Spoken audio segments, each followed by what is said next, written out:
오늘 창세기 28장 말씀 보겠습니다.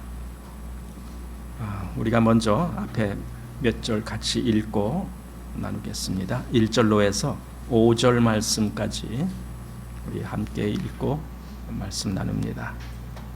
1절에서 5절입니다. 시작.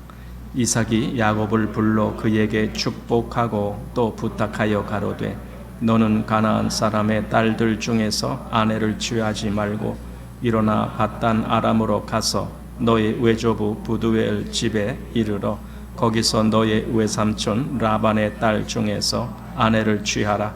전능하신 하나님이 내게 복을 주어 너로 생육하고 번성케 하사 너로 여러 족속을 이루게 하시고 아브라함에게 허락하신 복을 내게 주시되 너와 함께 네 자손에게 주사 너로 하나님이 아브라함에게 주신 땅 곧 너의 우고하는 땅을 유업으로 받게 하시기를 원하노라. 이에 이삭이 야곱을 보내었더니 밧단 아람으로 가서 라반에게 이르렀으니 라반은 아람 사람 부두엘의 아들이요 야곱과 에서의 어미 리브가의 오라비더라. 아멘. 창세기 28장 오늘 이제 보는데 우리가 앞 부분에 몇 절을 읽어보았는데 그것에만 보아도 오늘 이 28장에 어떤 말씀이 나올 것인지 이제 여러분들은 다 아셨을 겁니다. 야곱이 혼자 길을 떠나는 거예요. 그 외가댁이죠. 외삼촌이 있는 그곳을 향해서 가는 겁니다. 그 모습 혼자 가는 거예요. 누구 같이 옆에 갈 사람도 없이 혼자 그 길을 갑니다. 그 길이 좀 멀어요. 지금 이 가나안 땅에서 원래 아브라함의 고향인 그 지역 거기를 이제 여러 부분으로 부르는데 원래 메소포타미아라고 하는 지역인데 사실 메소포타미아라는 지역은 좀 지역이 넓어요. 그래서 갈대아라고 하는 지역도 그 메소포타미아 지역에 속하고 나중에 하란이라는 곳으로 갔는데 거기도 메소포타미아로 이렇게 부릅니다. 그래서 아마 그쪽을 향해 이제 가는 겁니다. 그런데 밧단 아람이라고 하는 그곳으로 아마 이제 이 외가댁이 그 밧단 아람에 거한다는 그런 정보를 들었겠죠. 그래서 그곳으로 이제 가는 겁니다. 어떻게 보면은 지금 야곱에게는 가장 연약할 때라고 볼 수 있어요. 그동안 부모님 밑에 있으면서 또 가족들과 같이 있으면서 물론 형하고도 뭐 약간 사이가 안 좋긴 했지만 그래도 가족과 같이 있었을 때에는 모든 것이 그래도 든든하고 했지만 이제 혼자 그 먼 길을 떠나야 할 시점에 이르렀습니다. 그런데 중요한 것은요, 야곱이 그 자기 부모 밑에 있을 때 또는 형제들과 같이 있을 때 그때는 하나님이 그에게 나타나시지 않았다라는 거예요. 그런데 지금 이제 혼자 그 길을 떠나는데 처음 첫날 그 밤에 자는데 꿈에 하나님이 그에게 나타나셨다라는 거예요. 참 하나님은 그 나타나실 때를 기다리신 것 같아요. 그냥 아무 때나 안 나타나셔요. 그가 뭔가 모든 것을 다 내려놓고 그리고 가장 자기가 낮은 위치에 있다라는 이러한 어떤 그 실감을 할 때, 그럴 때 하나님은 아마 그에게 나타나셔서 말씀을 하시지 않나 이제 그렇게 보게 됩니다. 우리가 이제 이 앞에서 보았지만은 하나님이 야곱을 택하셨다, 즉 그 쌍둥이 중에 작은 자를 택하셨다라는 걸 우리가 알잖아요. 여기 보면은 25장 23절이죠. 여호와께서 그에게 이르시되 두 국민이 네 태중에 있구나. 두 민족이 네 복중에서부터 나누이리라. 그리고 이 족속이 저 족속보다 강하겠고 큰 자는 어린 자를 섬기리라 하셨더라. 이렇게 큰 자가 어린 자를 섬긴다라는 것은 하나님은 어린 자를 택하셨다, 지금 그거거든요.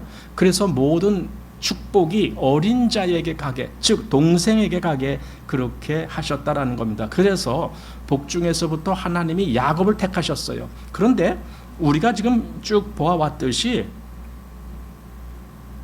아니 뭐 특별한 일이 없는 것 같아요. 하나님이 야곱을 택하셨다라고 여지껏 했는데, 아니 야곱을 택하셨으면은 뭔가 야곱에게 특별한 어떤 길이 짝짝짝 이렇게 보장됐어야 될 것 같은데 지금까지는 아무런 보장이 없는 거예요. 그러니까 아니 하나님이 야곱을 택하셨다라는 게 도대체 뭐야? 이렇게 뭔가 좀 난감한 그런 생각을 할 수도 있었을 텐데, 그런데 이제 비로소 야곱이 그 부모 집을 떠나서 바단 아람으로 가는 그 노중에 이제 비로소 하나님은 야곱에게 나타나신 거예요. 그러니까 25장에서 그 작은 자를 택한 그 하나님의 역사가 이렇게 연결이 되는 거예요. 그리고 이후에도 계속 여러 번 하나님은 야곱에게 나타나시는 거예요. 그래서 말씀을 하시는 거예요. 우리가 알듯이 야곱의 형제, 즉 큰 자인 형 에서에게는 하나님이 한 번도 나타나시지 않았어요. 야곱에게 나타나죠. 그러니까 하나님이 야곱을 택하셨다라는 걸 우리가 분명히 알 수 있습니다. 그것이 여기 이제 오늘 13절 본문에 나오는데, 또 본즉 여호와께서 그 위에 서서 가라사대 나는 여호와니 너의 조부 아브라함의 하나님이요 이삭의 하나님이라 너 누운 땅을 내가 너와 네 자손에게 주리니, 이렇게 하나님이 그 꿈에 나타나셔갖고 야곱에게 이러한 말씀을, 내가 이렇게 하겠다, 내가 바로 너의 조부 아브라함 그리고 이삭의 하나님이야, 그리고 내가 너에게 이제 이렇게 해줄 거야 라고 그렇게 이제 말씀하시는 그 하나님의 모습을 여기 이제 야곱이 꿈에 봅니다. 어떻게 보면은 하나님은 가장 인간이 낮은 위치에 처할 때 그때를 아마 기다리시는 것 같아요. 그때야말로 하나님께서 역사하실 때니까.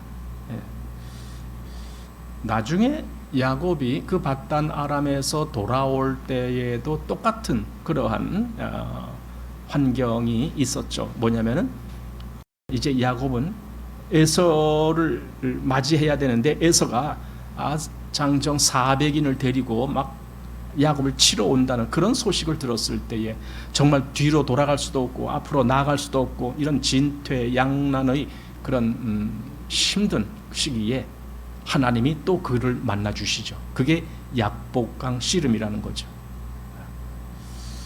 사도 바울도 그런 체험을 하잖아요. 사도 바울에게도 여러 가지 이런 우여곡절이 많지만 여기 고린도 후서 12장에 보면은 9절에 이렇게 되어 있습니다. 내게 이르시기를 내 은혜가 내게 족하도다. 이는 내 능력이 약한 데서 온전하여 짐이라 하신지라.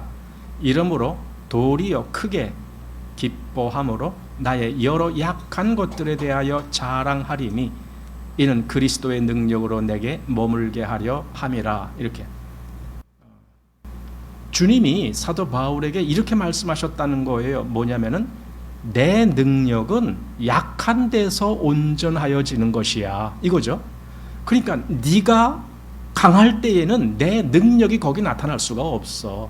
네가 약해졌을 때라야 내 능력이 너에게 임할 수가 있는 거야. 바로 그걸 배웠다는 거죠. 그래서 사도 바울은 약한 것을 자랑한다 이런 말을 하는 거예요. 왜냐하면 그래야 그리스도의 능력이 내게 머물기 때문에 내게 임한다라는 거죠. 한마디로 그리스도의 능력이 내게 임한다. 언제? 내가 약할 때에. 그래서 사도 바울이 가장 약하여질 때 그리스도의 능력이 온전히 나타난다는 그런 고백을 한 겁니다. 자, 이제 오늘 본문 1절부터 한 4절까지 보겠습니다. 제가 읽습니다. 이삭이 야곱을 불러 그에게 축복하고 또 부탁하여 가로되 너는 가나안 사람의 딸들 중에서 아내를 취하지 말고 일어나 밧단 아람으로 가서 너의 외조부 부두엘 집에 이르러 거기서 너의 외삼촌 라반의 딸 중에서 아내를 취하라. 전능하신 하나님이 네게 복을 주어 너로 생육하고 번성케 하사 너로 여러 족속을 이루게 하시고 아브라함에게 허락하신 복을 네게 주시되 너와 또 너와 함께 네 자손에게 주사 너로 하나님이 아브라함에게 주신 땅 곧 너의 우고하는 땅을 유업으로 받게 하시기를 원하노라. 예. 지금 이 모습은 이삭이 야곱을 밧단 아람의 즉 그 야곱으로 본다면 외가댁이죠. 그 외가댁에 보내면서 그에게 축복을 해주는 거예요. 뭔가 야곱도 지금 하나님의 그 택한 그 말하자면 그 통로라고 할까요?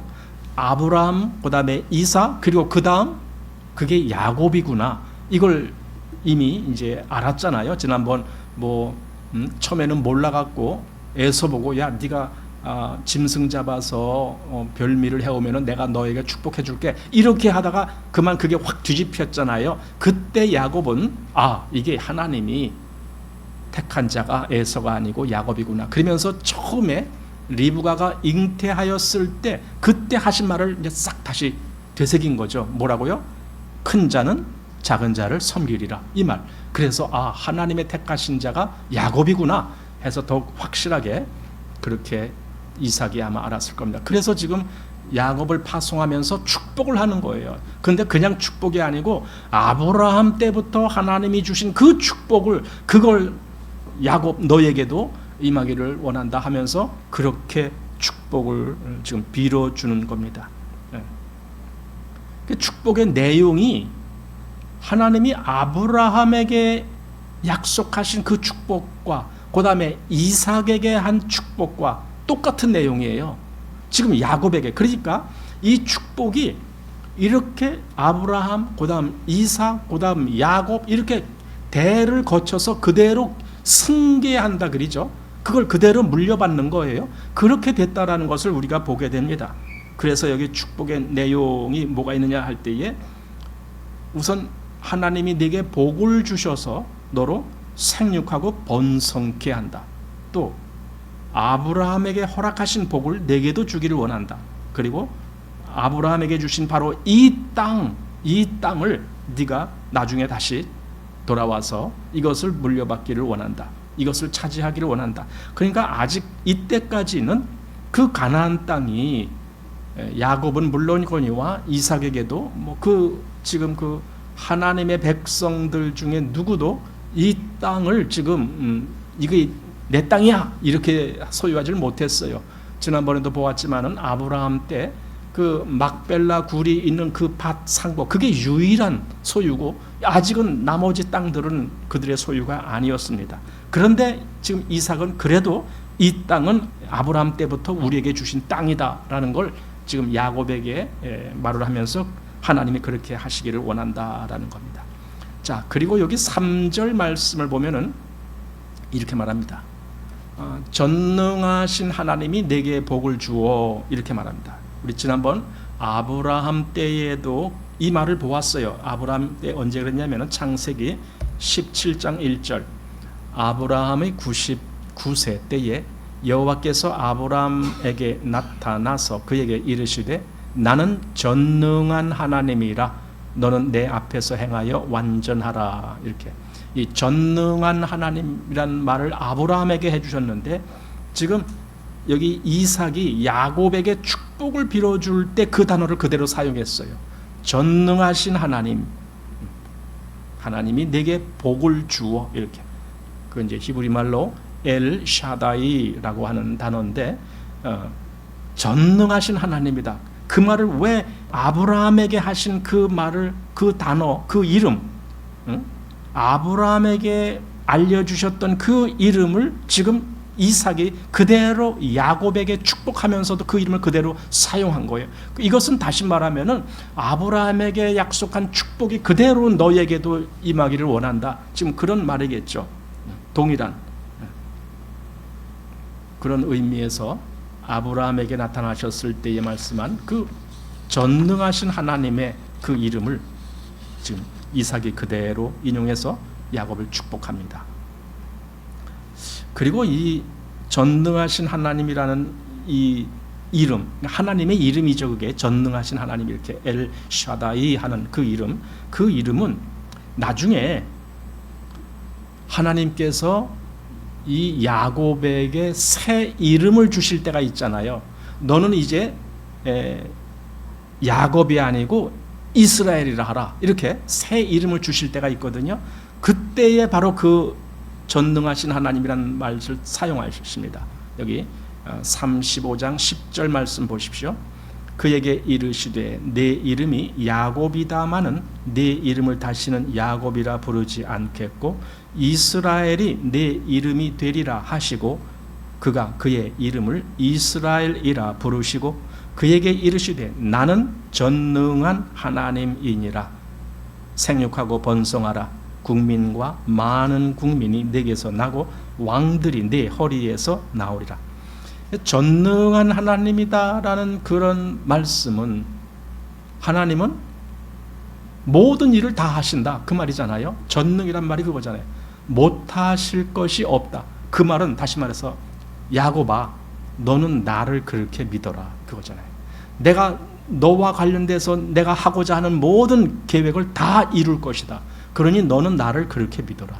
내가 전능한 하나님이라는 것을 그렇게 믿으라 라고 아마 그런 말씀을 계속 하신 것 같아요. 자, 그리고 나중에 이제 야곱이 애굽에 내려가잖아요.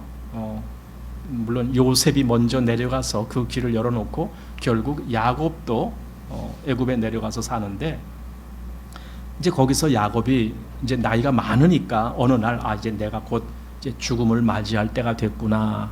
이제 그걸 느꼈겠죠. 그래서 요셉을 불러놓고 그 요셉에게 하는 말이 있어요. 창세기 48장 3절입니다. 요셉에게 이르되 이전에 가나안 땅 루스에서 전능한 하나님이 내게 나타나 복을 허락하여 내게 이르시되 내가 너로 생육하게 하며 번성하게 하여 내게서 많은 백성이 나게 하고 내가 이 땅을 네 후손에게 주어 영원한 기업이 되게 하리라 하셨느니라. 이 말씀을 요셉에게 해주는 거예요. 그러니까 자꾸만 지금 아브라함, 그 다음 이삭, 그 다음 야곱, 결국 야곱이 이스라엘이 됐죠. 그리고는 또 요셉에게까지 그걸 계속 알려주면서 하나님의 약속이 어떻게 응해지고 어떻게 그것이 대대에 걸쳐서 그것이 실현되는지 이런 것들을 아마 더 드러나게 하려고 아마 이런 말씀을 계속 하지 않았을까. 여기 3절에 가나안 땅 루스에서 이렇게 가나안 땅 루스라는 것이 이제 오늘 우리가 읽은 본문에 나와요. 바로 거기가 베델이라고 하는 것이에요.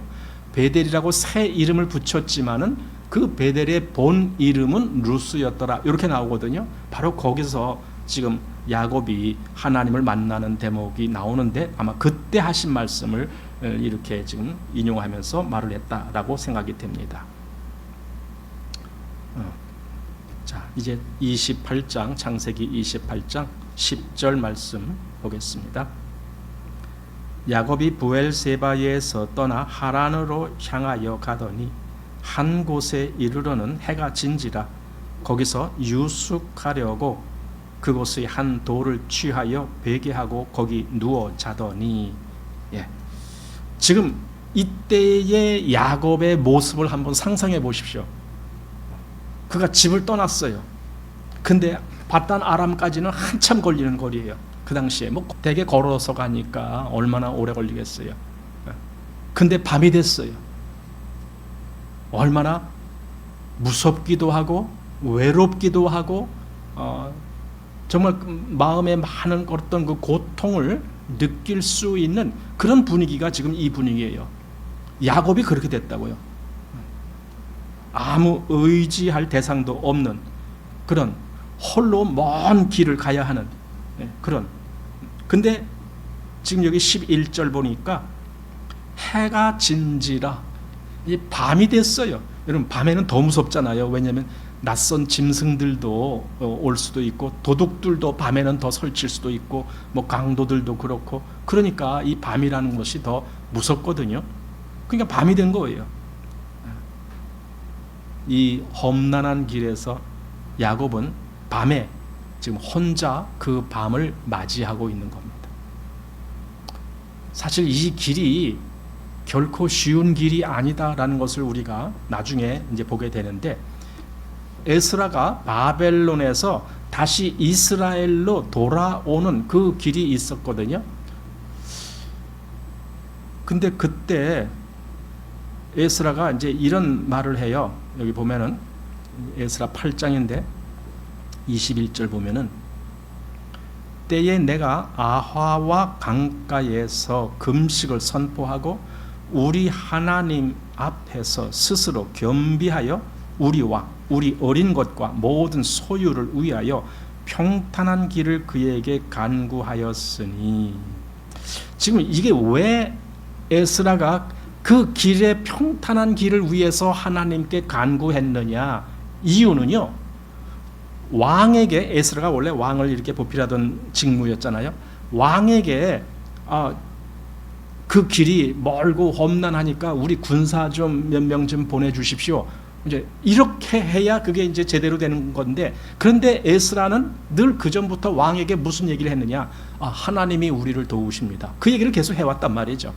아니, 하나님이 우리를 도우실 거고 하나님이 우리를 지키실 겁니다라고 해왔는데, 지금 그 먼 길을 가는데 이거 무서운 길입니다. 그러니 군사 좀 보내주십시오. 그러면은 그게 무슨 체면이 서겠느냐고요. 그동안 하나님이 우리를 보호하시고 지키신다라고 계속 말을 해왔었는데, 그러니까 군사를 요청을 못 하겠는 거예요. 도저히. 그래서 할 수 없는 거예요. 오직 하나님께만 매달리는 거죠. 자, 22절. 이는 우리가 전에 왕에게 고하기를 우리 하나님의 손은 자기를 찾는 모든 자에게 선을 베푸시고 자기를 배반하는 모든 자에게는 권능과 진노를 베푸신다 하였으므로 길에서 적군을 막고 우리를 도울 보병과 마병을 왕에게 구하기를 부끄러워하였음이라. 그러니까 부끄러운 정도가 아니라 이거는 차마 그동안 우리가 한 말에 대해서 실없는 자가 돼버리잖아요. 하나님이 우리를 지키실 겁니다 했는데 이 길은 너무 무서워요. 군사 좀 보내주세요. 이게 말이 됩니까? 그래서 왕에게는 군사 요청을 못했다라는 거예요. 왜냐하면 말한 그대로 신실하게 보이기 위해서. 자, 그래서 23절에 그러므로 우리가 이를 위하여 금식하며 우리 하나님께 간구하였더니 그 응낙하심을 입었느니라. 이렇게. 그래서 더 간절한 기도를 하게 되는 거예요. 하나님, 우리가 지금 이스라엘로 올라갑니다. 그러니 우리 길을 하나님이 지켜주십시오. 그거잖아요. 그걸 위해서 금식하고 간구했다. 그리고는 응낙하심을 입었느니라. 하나님이 결국은 그 기도를 들어주셔서 그들을 안전하게 이스라엘까지 가도록 그렇게 하셨다 겁니다. 그럼 여기서 보는 게 뭐냐면은 그 메소포타미아 지역, 거기서부터 이 이스라엘까지 가는 그 길은 아주 험난한 길이라는 거예요. 근데 야곱이 지금 혼자 가는 거예요. 그러니 얼마나 그 길이 무섭고 두려운 길이겠느냐. 그 밤에 먼 길, 이게 얼마나 먼지 여기 에스라 7장에 보면은 이렇게 나와요. 자, 7장 8절. 이 에스라가 올라왔으니 왕의 7년 5월이라.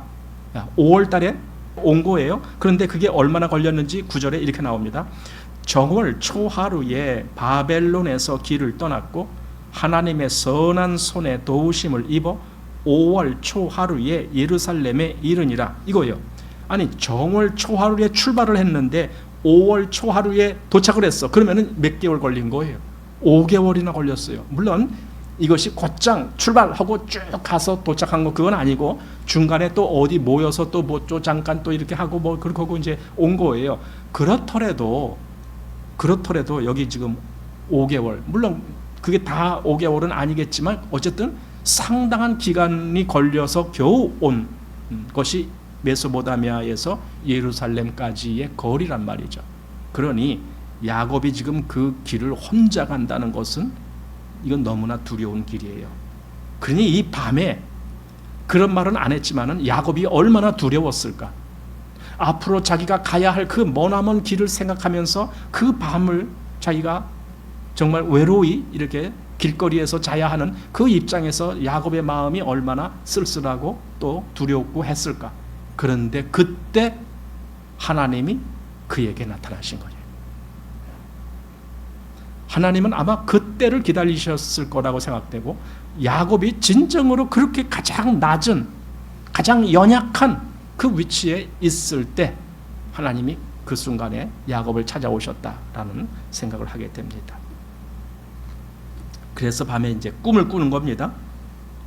자, 본문 12절. 꿈에 본즉 사닥다리가 땅 위에 섰는데 그 꼭대기가 하늘에 닿았고, 또 본즉 하나님의 사자가 그 위에서 오르락 내리락 하고, 꿈에 사닥다리, 이 사닥다리란 말이 원래 이게 사투리죠. 사다리가 표준말이죠. 그런가요? 여기 보니까 꼭대기가 하늘에 닿았고, 그 사닥다리가 얼마나 긴지는 모르겠지만 어쨌든 하늘에 닿았어요. 그 말이 뭐냐면 이 사닥다리는 여기 지금 이 땅과 저기 하늘과 연결시켜주는 길이 돼버린 거예요. 사닥다리가 그랬다는 거예요. 이 사닥다리가 보이는 꿈은 어떻게 그냥 잠을 자서 꿈을 꾸다 보니까 그게 보였다가 아니라 하나님이 의도적으로 그에게 그 꿈을 꾸게 하신 거 아닙니까? 일부러 보이게 하신 거 아닙니까? 왜 이렇게 했느냐? 이제 우리가 좀 알아야 돼요. 이때 야곱이 지금 이 꿈을 꿀 때, 그 당시뿐만 아니라 그 후에도 계속 그런 것이 있지만 뭐냐면 성경의 말씀, 즉 하나님의 계시인 성경 말씀이 완성되기 이전이에요. 그래서 그때에는 하나님에 대한 이런 어떤 계시가 충분히 알 수 있는 여건이 안 된 거예요. 그래서 하나님은 어떤 사람에게 직접, 여기서는 꿈에 보였지만 어떤 사람에게는 하나님의 사자를 보내서 말씀하기도 하고, 이렇게 직접 뭔가 하나님의 뜻을 전달할 수 있는 다른 수단들을 썼어요. 그런데 지금은 어떻습니까? 지금은 하나님의 계시의 완성인 성경 말씀이 우리에게 주어졌단 말이에요. 그러면은 이 당시에는 하나님의 뜻을 알기 위해서는 하나님이 직접적인 어떤 계시를 줬어야만 됐는데, 지금 우리는 하나님의 뜻을 알기 위해서는 그 계시의 완성인 성경 말씀을 펼쳐보기만 하면 돼요.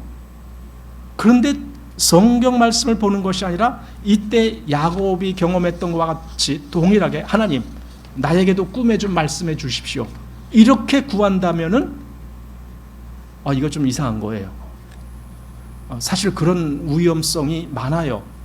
꼭 지금 여기 꿈뿐만이 아니에요. 구약시대에 이루어졌던 그런 어떤 것들이 지금도 그대로 이루게 해달라고 그렇게 요구하는 사람들이 많아요. 예를 들어 그 사사기에 누가 나옵니까? 기드원이 양털에다 이슬이 내려갖고 다 젖었는데, 그 다음날은 또 양털이 아니고 또 다른 데만 내리고 이렇게, 하나님 나에게도 좀 그런 체험을 하게 해주세요. 그러면 내가 진짜 하나님 믿을게요, 이러고 있어요. 근데 하나님은 절대 그렇게 안 해주시죠. 왜냐면은 우리에게 성경을 주셨잖아요. 그럼 성경을 보고 하나님을 믿으라는 거예요. 근데 성경을 보고 하나님을 믿질 않고 자꾸만 어떤 다른 증거를 요구하는 건데, 하나님이 살아계시다라고 하는 그런 증거들을 그때 구약에서는요, 그렇게 뭐라면 약간씩 이렇게 짧게 부분적으로 이렇게 보여주셨던 것이 계시예요. 그 당시에 어떤 이상한 기적 같은. 근데 지금은요, 그런 부분적인 것이 아니라 완전한 하나님의 말씀을 우리에게 주셨다고요. 그런데 왜 자꾸 부분적인 것을 찾아가려고 하느냐 이거죠. 완전한 계시가 여기 있는데, 이 성경 말씀이. 자, 다시 사닥다리로 가봅시다. 사닥다리가 보여졌다는 것은요, 뭔가 하나님과 인간 세상이 연결된다라는 거예요. 그 하늘이라는 것은 결국 하나님 계신 곳인데, 이 인간 세상이 다시 이렇게 연결이 된다. 이건 다시 말하면은요, 그 이전에는 인간과 하나님 사이가 끊어져 있었잖아요. 근데 그걸 다시 연결시킨다는 거예요. 이건 인간 세상의 회복을 의미하는 거예요. 지금 야곱에게는 이렇게 꿈으로 이상한 것을 보여주셨지만은 궁극적으로 하나님이 하실 일, 그게 뭔가 하나님과 인간 세상이 하나로 연결되는 거예요. 그래서 이때는 사닥다리가 보였습니다. 그리고 그 하나님의 사자들이 사닥다리 위로 오르락내리락 했다. 지금 그렇게 말하고 있습니다. 즉 하나님과 인간 사이에 연결된 이 통로, 즉 사닥다리죠. 그 통로를 통해서 하나님의 사자가 왔다 갔다 했다. 물론 여기서 하나님의 사자는 예표하는 것이 예수님을 예표하고 있습니다. 그런데 하나님의 사자만 예표한 것이 아니라 사실은 사닥다리도 예수님을 예표했던 거예요. 하나님과 인간 사이에 연결되는 그 어떤 길, 통로, 그것이 예수님이었다라는 거예요. 우리 디모데전서 2장 5절 보면은 하나님은 한 분이시요 또 하나님과 사람 사이의 중보. 그러니까 하나님과 사람 사이의 중보, 그게 사닥다리란 말이에요. 지금 야곱의 경우에는 그 중보도 한 분이시니 곧 사람이신 그리스도 예수라. 예수님이 하나님과 사람 사이에 뭔가 연결되게 하는 그 매개체, 그걸 중보라고 했습니다. 물론 그 이제 중보를 또 해석하려면은 여러 가지 더 깊은 내용이 나오겠지만 오늘은 그냥 이렇게 겉으로만 얘기하겠습니다. 또 히브리서 8장 6절 말씀. 그러나 이제 그가 더 아름다운 직분을 얻으셨으니 이는 더 좋은 약속으로 세우신 더 좋은 언약의 중보시라. 여기 중보라는 말씀이 계속 나온 겁니다. 그가 더 좋은 언약의 중보시다. 즉 예수님이 그러시다라는 겁니다. 또 9장 15절에 이를 인하여 그는 새 언약의 중보니 이는 첫 언약 때에 범한 죄를 속하려고 죽으사 부르심을 입은 자로 하여금 영원한 기업의 약속을 얻게 하려 하심이니라. 새 언약의 중보가 있어야 하나님과 인간, 즉 영원히 멀리 떨어져 있을 것 같은 그 두 진영이 이제 하나로 연결이 되는 거예요. 이게 중보의 역할입니다. 구약에는 사실 이 중보의 역할을 하는 사람이 있었습니다. 그게 누구냐면요, 제사장이에요. 제사장은 성소에 들어가고 또 지성소에 들어가고 또 성막에서 그 모든 일을 하면서 결국 뭘 하는 거냐면요, 사람들을 하나님께로 이렇게 가까이 나갈 수 있는 거예요. 근데 사람들이 직접 나갈 수가 없어요. 그래서 사람이 대신해서 하나님께 나아가는 그 역할을 하는 그 임무를 받은 사람이 제사장이라는 사람이에요. 그래서 제사장이 하나님께 나가는 거예요. 특별히 지성소에 1년에 한 차례 거기 들어가서 결국 뭘 하나님을 만나는 겁니다. 모든 인간, 모든 죄인을 대표해서 대제사장이 그 지성소에 들어가서 하나님을 만나는 거예요. 그리고 다시 거기서 나오면은 뭐 하는 거예요? 이제 다시 사람들을 만나는 거잖아요. 그럼 이게 무슨 입장이냐? 그 지성소에서 하나님을 만난 대제사장이 나와서 사람을 만난다라는 것은 이제 하나님의 입장에서 사람을 만난다라는 거예요. 그러니까 대제사장은 사람과 하나님 그 사이에 왔다 갔다 하면서 서로 연결해주는 중보의 역할을 했던 거예요. 그러나 구약의 제사장들은요, 연약하잖아요. 왜? 죽으니까 그 일을 영원히 할 수가 없으니까. 그래서 계속 제사장의 그 대가 또 있고 계속 그래서 새 제사장이 나오고 그러잖아요. 그런데 만약에 온전한 제사장이 와갖고 그 제사를 온전한 제사를 드릴 수 있다라면은 그러면 두 번 다시 또 다른 제사장이 필요가 없을 거 아닙니까? 바로 그 온전한 제사장으로 온전한 제사를 드린 제사장이 있다, 그겁니다. 그게 예수 그리스도시다. 여기 히브리서 10장 12절. 오직 그리스도는 죄를 위하여 한 영원한 제사를 드리시고 하나님 우편에 앉으사, 이거예요. 한 영원한 제사를 드리시고 그리고는 앉았어요. 구약의 제사장들은 절대로 앉을 수가 없어요. 왜냐하면 계속 그 일이 계속 끊어지지 아니하니까. 그게 끝난 것이 없어요. 아니 오늘은 이 사람이 와서 제사 지내달라고, 내일은 또 저 사람이 와서 제사 지내달라고, 항상 그 일이 연속으로 있어야 돼요. 그러나 예수님은 이 한 번의 제사, 즉 십자가의 제사로 말미암아 그것이 영원한 제사가 됐습니다. 그거 하나가 영원한 제사가 돼갖고 더 이상 제사 드릴 필요가 없게 된 거예요. 그래서 앉으신 거예요. 끝났다 이거죠. 앉았다는 말은 끝났다. 그러나 옛날에 그 성막에 가보면은요, 의자가 없어요. 앉을 데가 없어요. 그냥 바닥에 흙바닥이에요. 그래서 제사장은 앉질 못해요. 그러나 예수님은 하나님 보좌 우편에 앉으셨다. 즉 예수님은 온전한 제사를 드리셨다라는 겁니다. 그런데요, 이렇게 예수님이 온전한 제사를 드리셔서 하나님과 사람이 연결되도록 하실 그 일을 사실은 예수님의 그 공생의 초기에 이미 말씀하셨어요. 빌립의 그 친구라고 할까요? 그 나다나엘이라고 하는 그 사람이 있잖아요. 그 나다나엘이 불러올 때에 이제 예수님께로 이제 데려오잖아요. 그래서 예수님이 나다나엘을 보고 뭐 참 이스라엘인이다 뭐 하면서 이렇게 얘기하는데, 그때 이런 말씀하셔요. 요한복음 1장 51절, 또 가라사대 진실로 진실로 너희에게 이르노니 하늘이 열리고 하나님의 사자들이 인자 위에 오르락내리락 하는 것을 보리라 하시니라. 아까 야곱은요, 그 사닥다리에 하나님의 사자가 오르락내리락 했다 그랬잖아요. 오르락내리락, 그걸 꿈에 본 거예요.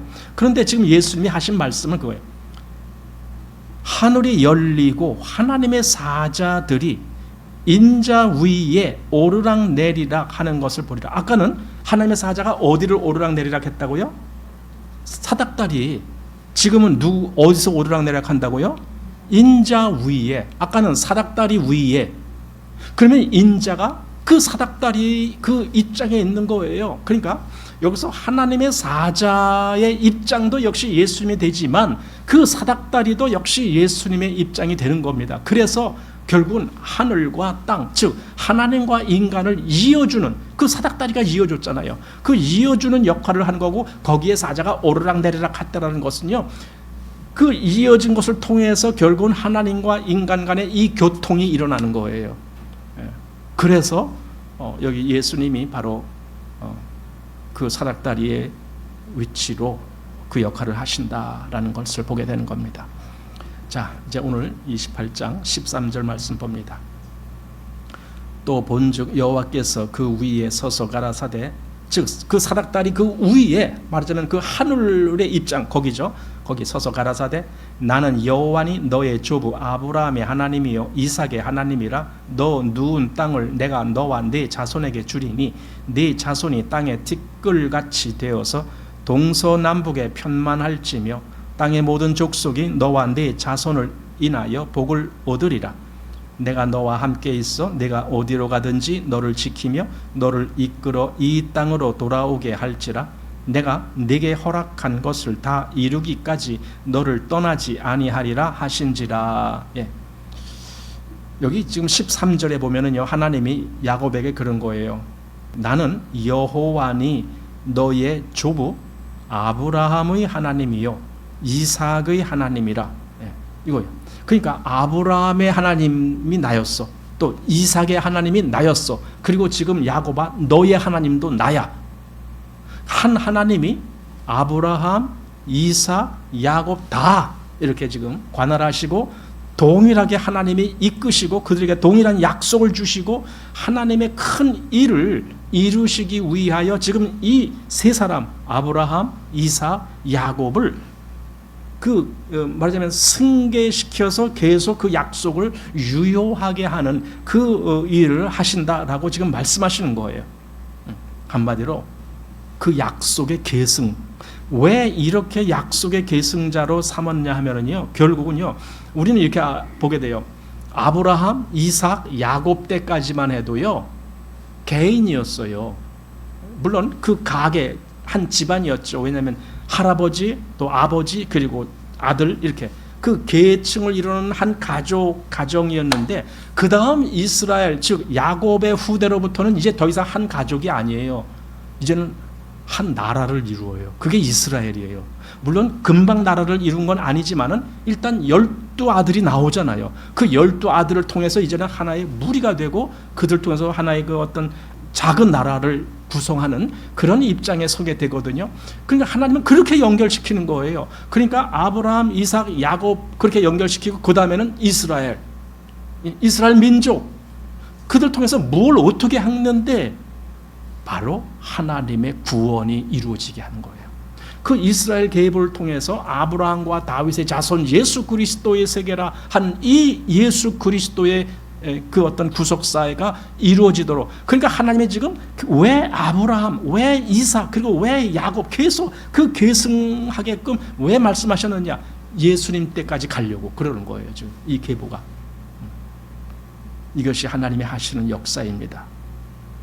그러면서 여기서 무슨 말씀한 거예요? 너 누운 땅을 내가 너와 네 자손에게 주리니. 지금 야곱은 이 땅을 떠나고 있어요. 그런데 지금 이 땅을 주겠다는 거예요.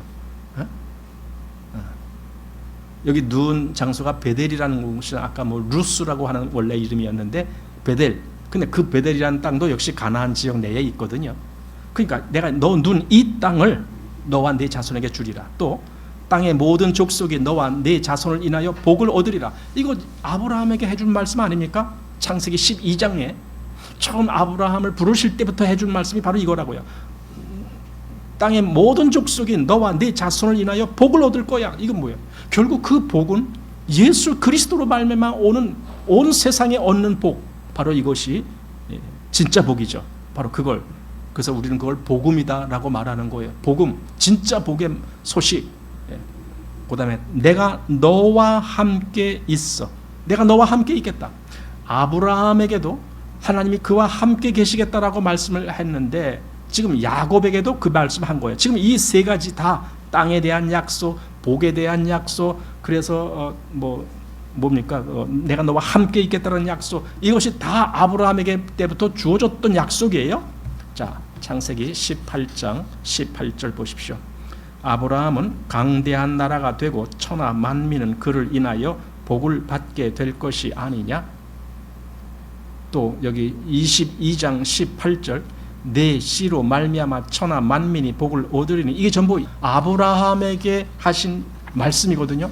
그럼 또 이삭에게 하신 말씀도 보십시오. 창세기 26장 3절 이 땅에 유하면 내가 너와 함께 있어 내게 복을 주고 내가 이 모든 땅을 너와 네 자손에게 주리라.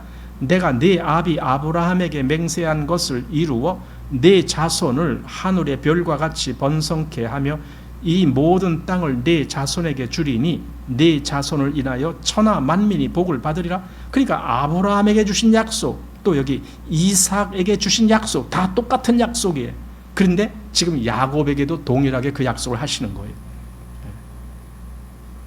결국 이것이 메시아 언약으로 연결이 되는 거예요. 메시아가 오시기 위해서 지금 하나님이 이렇게 아브라함, 이삭, 야곱에게 그 동일한 약속으로 말씀을 해주셨다라는 걸 이제 본 겁니다. 자, 28장 16절 말씀 보겠습니다. 야곱이 잠이 깨어 가로되 여호와께서 과연 여기 계시거늘 내가 알지 못하였도다. 이에 두려워하여 가로되 두렵도다. 이곳이요 다른 것이 아니라 이는 하나님의 전이요 이는 하늘의 문이로다 하고 야곱이 아침에 일찍 일어나 베게 하였던 돌을 가져 기둥으로 세우고 그 위에 기름을 붓고 그곳 이름을 베델이라 하였더라. 그 성의 본 이름은 루스더라. 이렇게 아마 야곱이 물론 꿈이었지만 그래도 하나님이 직접 그에게 나타나신 것은 이때가 처음이었을 거다라고 생각이 되죠. 그 이전에는 이런 경험이 있었다는 기록이 전혀 없으니까 어쩌면 처음이다 보니까 그래서 더 두려웠을지 몰라요. 자기 아버지 이삭을 통해서 들어만 오던 그 하나님이 결국은 나에게도 이렇게 나타나셨네. 그럼 사실은 좀 두려웠을지도 모르죠.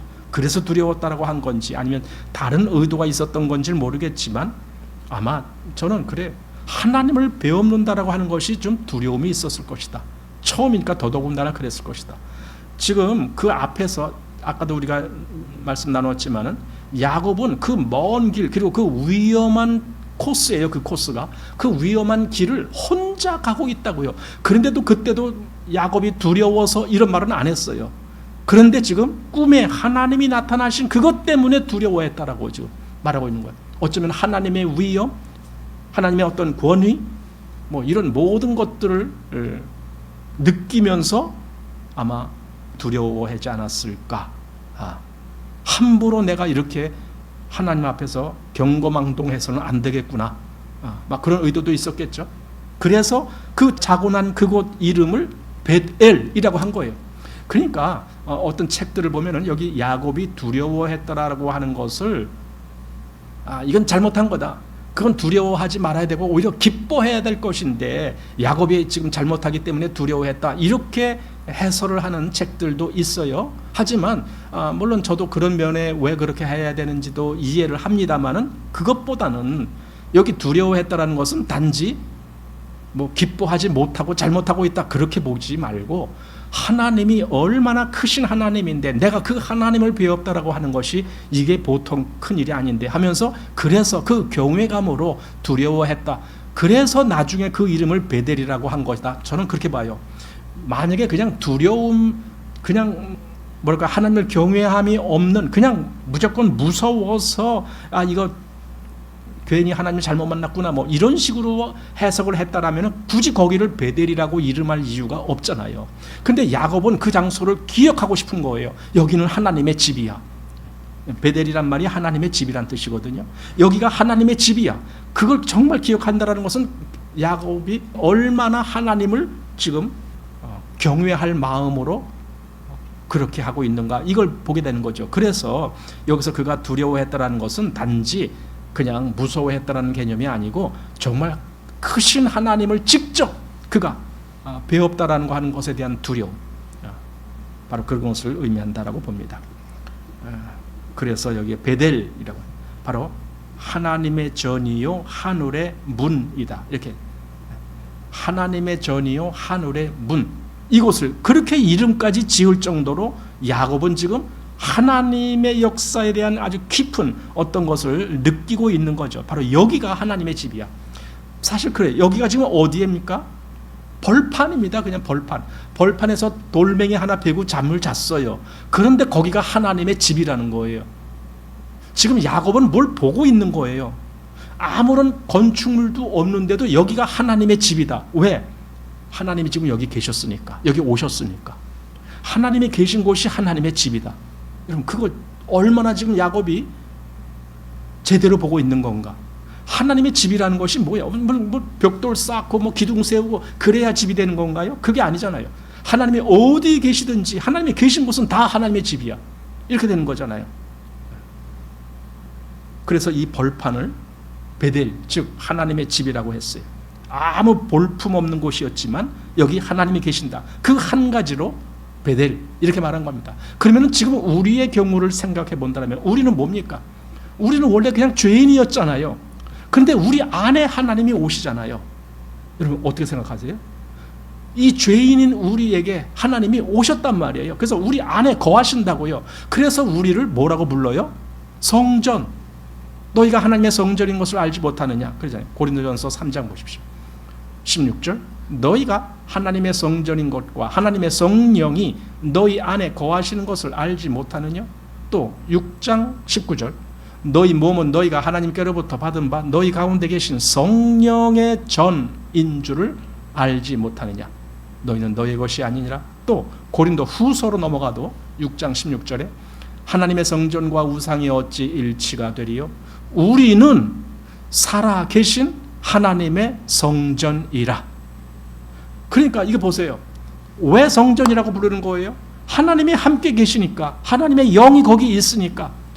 그러니까 지금 야곱이 여기 하나님이 계시니까 여기가 하나님의 집이야 라고 말할 정도라면 지금 야곱은 얼마나 지금 잘 보고 있는 건가. 그러니 아까 앞에서 두려워했다라고 하는 그것을 그냥 하나님이 무서워서 벌벌 떨었다가 아니라 정말 하나님이 크신 하나님이신 것을 그걸 봤다라는 의미로 해석하는 것이 더 맞겠다라는 겁니다. 바로 이게 지금 야곱이 한 모습입니다. 자, 다시 본문 20절. 야곱이 서원하여 가로되 하나님이 나와 함께 계시사 내가 가는 이 길에서 나를 지키시고 먹을 양식과 입을 옷을 주사 나로 평안히 아비 집으로 돌아가게 하시오면 여호와께서 나의 하나님이 되실 것이요 내가 기둥으로 세운 이 돌이 하나님의 전이 될 것이요 하나님께서 내게 주신 모든 것에서 10분 1을 내가 반드시 하나님께 드리겠나이다. 예, 이게 지금 야곱이 서원을 했다는 거예요. 무슨 마음으로 서원했는지 모르겠지만 어쨌든 서원을 했대요. 뭔가 자기가 하나님께 자기 마음을 내가 이렇게 하겠습니다 라고 하는 그 표현을 이렇게 했다라는 거예요. 그런데 사실 이 서원한 내용을 보면은 약간 좀 저급한 내용이다라고 할까요? 그런 걸 엿보게 됩니다. 왜냐하면은 이 앞에서 하나님은 내가 너와 이렇게 함께 하겠다, 내가 너를 다시 돌아오게 하겠다, 내가 너를 이 땅을 차지하게 하겠다, 내가 너의 후손을 많게 하겠다, 이미 말씀하셨고 이미 약속하셨어요. 그럼 야곱의 입장에서는 하나님이 그렇게 약속하셨으니 제가 그렇게 될 줄로 믿겠습니다. 그러면 되는 거예요. 그런데 왜 여기서 하나님이 이렇게 하시면은 하고 하시면은 나도 이렇게 하겠습니다. 이건 일종의 조건이고 거래란 말이에요. 하나님이 그렇게 하신다면, 아니 하나님이 이미 하시겠다라고 말씀하셨는데도 야곱은 하나님이 정말 그렇게 하신다라면 그러면 하나님이 내 하나님이 되시고 여기가 바로 하나님의 성전이 될 거고, 이렇게 갑자기 또 그가 수준 낮은 그런 말을 하는 것 같은 그런 모습을 여기서 보였습니다. 한마디로 이건 거래하겠다는 거예요. 하나님이 이렇게 하시면 내가 이렇게 할게요. 이게 주거니 받거니 거래. 여러분, 우리는 하나님과 거래하는 자가 아니에요. 하나님은 말씀하시고 나는 하면 되는 거예요. 하나님 말씀대로 그렇게 되기를 원합니다. 그러면 되는 거예요. 뭘 하나님이 이렇게 하시면 내가 또 그렇게 할게요. 이건 조건을 이렇게 내걸고 하나님과 대화한다는 것은 옳은 위치가 아닙니다. 우리는 그럴 위치에 있지 않습니다. 그냥 하나님이 하시면 나는 감사합니다. 그게 다예요. 그런데 야곱은 이제 아직까지 그런 위치에 가질 못했다라고 보게 됩니다. 그래서 한마디로 야곱은 하나님 말씀을 아직은 그대로 믿질 못하는 거예요. 그래서 이렇게 하신다면, 우리말 성경에는 이제 그것이 더 분명하게 나타나질 않는데 영어 성경에 보면 이게 가정법의 문장이 나와요. if라고 하는 그 가정 있잖아요. if. 그래서 처음부터 만일 하나님이 그렇게 하신다면 내가 이렇게 할게요. 이런 식이에요. 그게 가정문인데 그런 식으로 지금 여기 야곱이 하나님께 말씀드렸다라는 겁니다. 자, 그것은 좀 야곱이 이제 바로 이런 문제가 있기 때문에 그 밧단 아람에 가서 20년 동안을 하나님에 대해서 더 배우는 시간으로 그렇게 필요했던 거죠. 여기서 이제 우리가 오늘 읽은 말씀에서 생각을 해봐야 될 그런 부분이 있는데 뭐냐면, 하나님은 왜 나에게 더 친근히 더 가까이 찾아와 주시지 않는가? 나는 성경을 읽어도 하나도 하나님의 어떤 실존 또는 하나님의 어떤 그 생명력 이런 것들을 내가 별로 깨우침 받지도 못하고 나는 아무런 느낌도 없고 막 이렇다고. 그럼 왜 그럴까요? 그렇게 혹시 생각되시는 분들 생각해 보죠. 왜 그럴까요? 오늘 이 28장을 보면서 내가 야곱처럼 저 밑에 혼자 가장 낮은 위치까지, 그리고 가장 연약한 위치까지, 그리고 아무것도 의지할 수 없는 그야말로 자기 혼자 있는 그 위치까지 내려가 본 적이 없기 때문에 그럴 거예요. 왜냐하면 하나님은 그럴 때 찾아오시거든요. 우리가 가장 낮은 위치에 엎드려져 있을 때 그때 찾아오시거든요. 근데 나는 그러진 않거든요. 이게 무슨 말이냐면 내가 의지할 때가 많거든요. 이 세상에서 뭐 이것저것 우리는 계속 내가 의지할 그 어떤 것을 자꾸 만들어가요. 첫 번째로 돈이 있어야지. 돈. 또는 뭐 내 주변에 뭐 내 친구들도 꽤 괜찮은 친구들 있어요. 또는 가족들 뭐 내가 늘 의지하고 뭐 내가 의지할 때가 너무 많은 거예요. 그렇게 많으니까 하나님이 어떻게 나에게 찾아오실 수가 있어요? 야곱이 그 부모 집에 그냥 있을 때 하나님 그를 만나 주시지 않았잖아요. 그거 떠났을 때, 그래서 혼자 있을 때 그때 만나 주셨잖아요. 우리도 똑같다라고 봐요. 우리가 그 의지할 것을 다 내려놓는 순간이 와야 돼요. 아까 사도 바울의 얘기도 했지만 사도 바울이 그랬잖아요. 내게 유익하던 그 모든 것을 다 해로 여길 뿐더러 또한 배설물로 여겼다. 정말 그런 마음이 됐을 때 하나님은 그에게 찾아오시잖아요. 야곱이 지금 혼자 길을 떠났어요. 그래서 다시 돌아오기까지, 물론 그 횟수가 20년이지만은 그 다시 돌아오기까지의 그 과정에서 보면은요, 많은 고난도 있고 또 야곱이 하는 많은 실수들도 나오고 야곱의 욕심에 대한 것도 나오고 야곱의 고집 이런 것도 나오고 그게 다 나와요. 그런데요, 하나님은 야곱을 택하셨잖아. 아무리 야곱이 아직 다듬어지지 않고 아직도 뭐 여러 가지가 이렇게 불충분한 그런 것이 있다 할지라도 그래도 야곱을 택하신 분은 하나님이시거든요. 그럼 이게 무슨 말이냐면요, 그 야곱에게 되어져가는 모든 일, 때때로는 야곱이 하나님을 불순종하는 마음도 나오고 뭔가 이렇게 고집 부리는 거 나오지만은 하나님은 그 모든 것을 다 합력하여 뭘 이루어요? 선을 이루시는 거예요. 이게 하나님이 그 택하신 자들을 통해서 하시는 역사예요. 로마서 8장 28절. 우리가 알거니와 하나님을 사랑하는 자 곧 그 뜻대로 부르심을 입은 자들에게는 모든 것이 합력하여 선을 이루느니라. 바로 이럴 때 쓰는 거예요. 야곱의 그 바단 아람에서의 그 모든 과정을 보라고요. 20년의 과정을 보라고요. 그러나 하나님은 그 모든 것들을 다 사용하셔서 선을 이루는 것, 즉 하나님의 목적을 이루는 그 길로 야곱을 끌고 가시는 거예요. 아마 우리에게도 하나님은 그렇게 하시길 원하실 거예요. 그래서 우리 보고 무슨 말씀을 하시느냐? 너희는 가만히 있으라 이거죠. 너희가 자꾸만 설치니까 내가 할 수가 없다.